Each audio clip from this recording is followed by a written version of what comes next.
You are so brave. I wish my generals were as brave as you.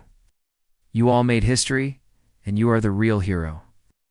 Rokus Mish stood closer to Adolf Hitler than almost anyone. Watching, listening, guarding, as his bodyguard and telephone operator, Mish witnessed the dictator not only as a leader, but as a man. Unpredictable, charming, ruthless, and at times disturbingly ordinary. "I was just a young soldier, Hitler's bodyguard, not a politician. I saw everything and survived." Now, his account peels back the layers of myth and manipulation to expose a Hitler the world has never truly seen. The last witness to Adolf Hitler's final hours has himself died. From secret conversations in the Reich Chancellery to quiet moments in the bunker, Mish's revelations are stunning.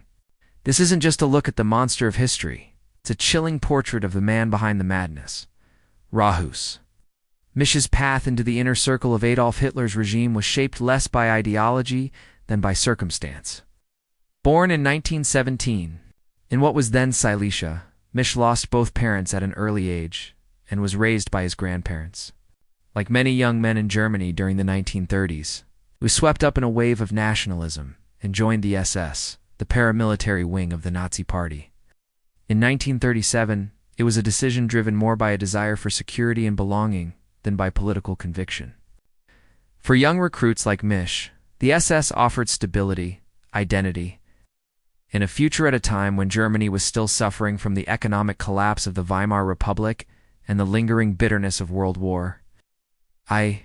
In 1938, Mish was selected to join the Leibstandard, SS Adolf Hitler, an elite unit formed to serve as Hitler's personal bodyguard. Admission required exceptional physical conditioning, strict obedience, and unwavering loyalty, or at least the ability to appear so. The unit guarded Hitler during both public appearances and private meetings and remained constantly around the highest levels of Nazi leadership by 1940. At just 23 years old, Mish had risen to the very core of Hitler's security detail. He was one of only a handful of people allowed to move freely within the Führer's various headquarters as Hitler's bodyguard, courier, and communications officer. Mish wasn't merely a bystander, he was embedded in the very machinery of Nazi command, stationed in fortified bunkers and private rooms where key decisions of World War II were made. Mish was responsible for securing Hitler's telephone lines, operating encrypted communications equipment, and relaying critical military information.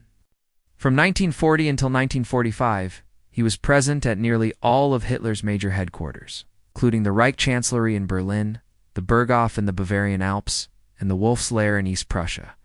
There, in July 1944, he narrowly survived the failed assassination attempt by Colonel Klaus von Stauffenberg, one of the most well-known plots against Hitler.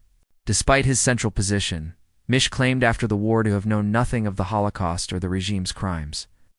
He insisted he was merely a soldier following orders. Yet, given his access to breaking battlefield reports and his proximity to figures like Himmler, Goebbels, Göring, and Speer, many found that claim difficult to believe.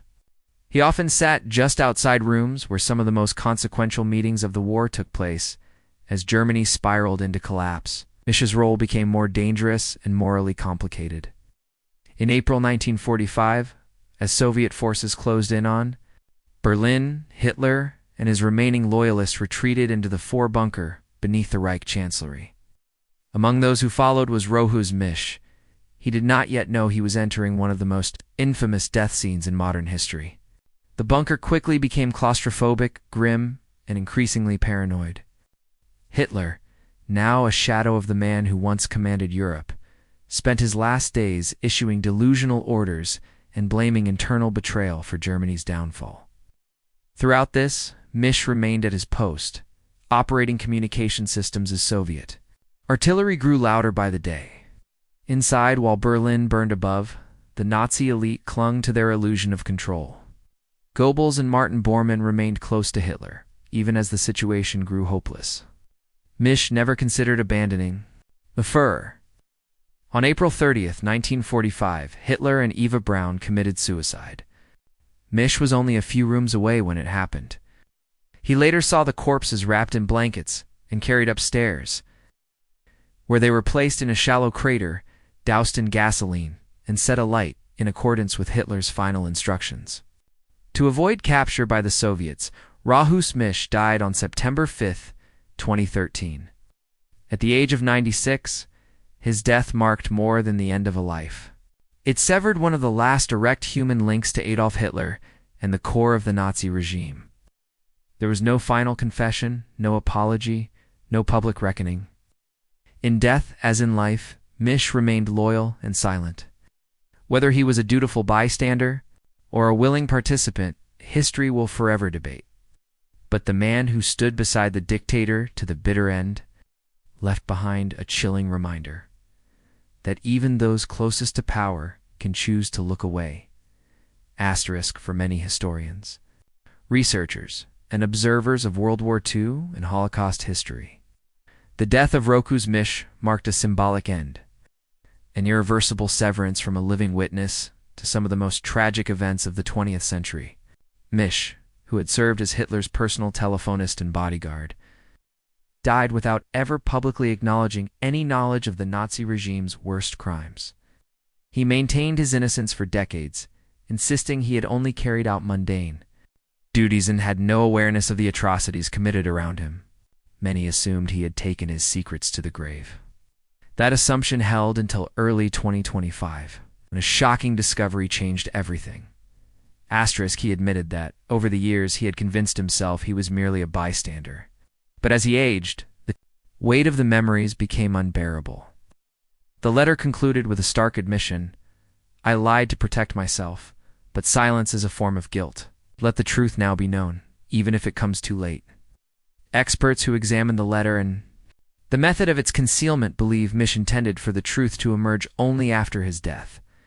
The airtight seal and insulation suggest he wanted to be remembered but not questioned while alive. Asterisk.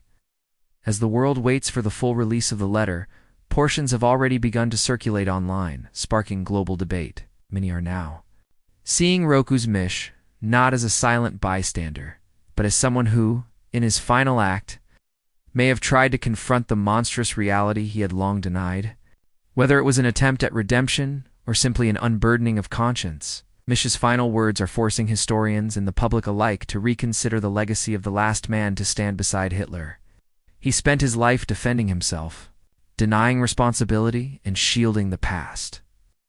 But in death, he may have finally confessed to the guilt he could never admit in life. What do you think about Mish's letter? Let us know in the comments. Thanks for watching, and we'll see you in the next video.